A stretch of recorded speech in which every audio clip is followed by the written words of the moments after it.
Hi guys, welcome back to another video. So today we're going to be working on finishing 1v1 with the goalkeeper.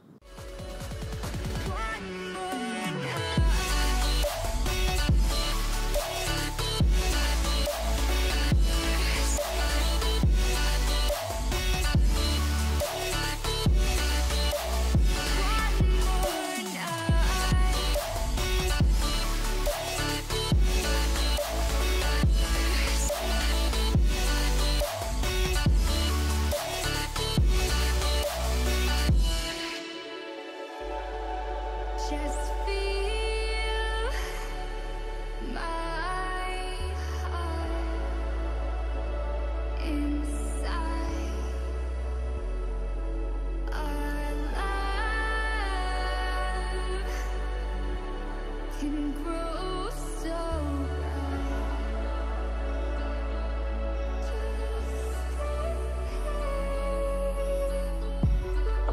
We found a way into the grace again.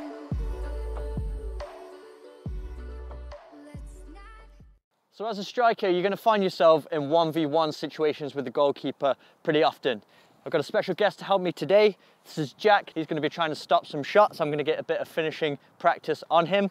So let's first talk about the mentality that you need when you're in a 1v1 situation. So as a striker, the main thing is to be confident. And that just means be expectant to score. Don't go into the situation thinking of all the different ways you might miss. Always think and expect to score. So have a positive mindset going into it. The second point is to not delay, because as we can see here, I've got a good amount of space between me and the goalkeeper, and I've got a lot of options.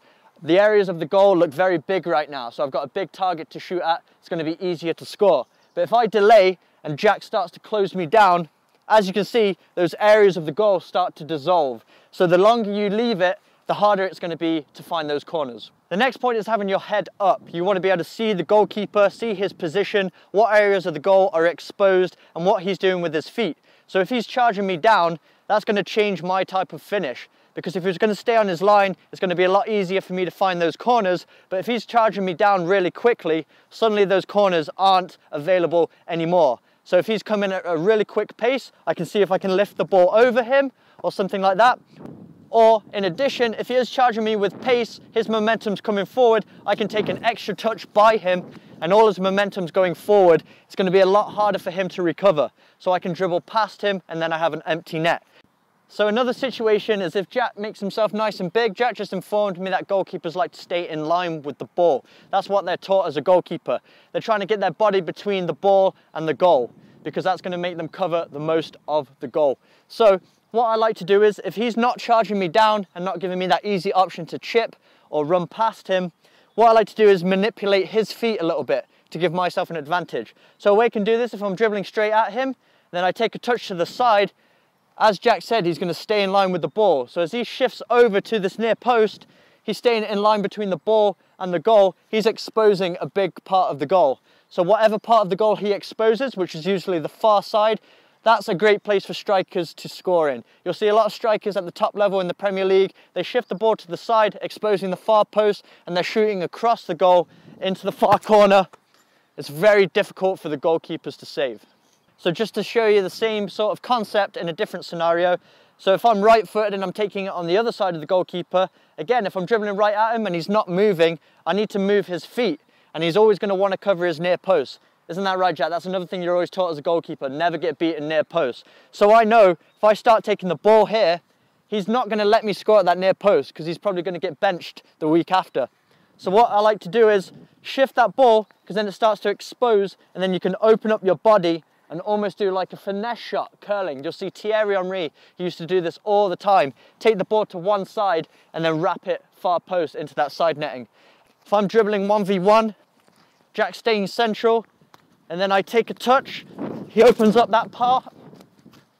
He opens up that path and allows me to slot one home. Another tip for strikers out there looking to be clinical and make it very difficult for the goalkeepers to save. When you're in a 1v1 situation, all the goalkeeper's waiting for is you to pull that leg back because he knows you're about to pull the trigger. So you have two options here. Either one, you try and minimize your backswing.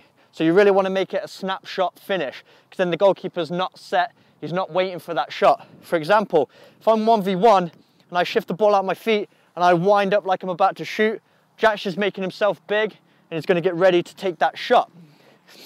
But if I'm dribbling at him and I don't take a backswing, don't set myself for the shot, make it very unpredictable and snap-like, it's going to be very hard for him to save. So if I'm coming at him and I just make it a very short, sharp movement, he's not able to have time to set himself and get ready for that. Another point is when you are in the 1v1 situations, always compose yourselves. Give yourself a second. You have a lot more time than you think you do. A lot of players try and rush it, they get overexcited, they end up blasting it over the bar or hitting it wide.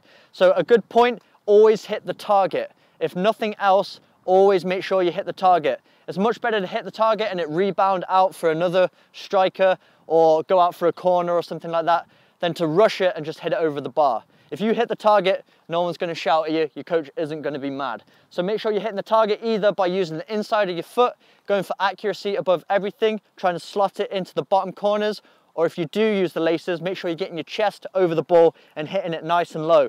Because even if you hit it with power, it doesn't necessarily always need to go right in the bottom corners. Sometimes it'll go under the goalkeeper's body, or if he does make a save, he might palm it out for your other striker to run onto. So always hit the target. And the final point, but the most important point, is to practice. Don't expect to show up on match day and have it all locked down and ready to score a bunch of goals. If you haven't rehearsed these situations in training, when you come to a match, it's not going to feel second nature.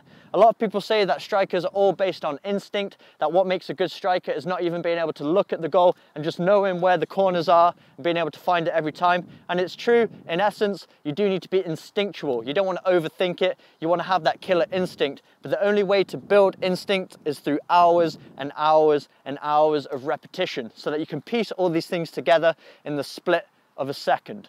All right guys, so those are all the tips I have for you. If you do find yourself in a 1v1 situation with the goalkeeper, these things are really going to help you.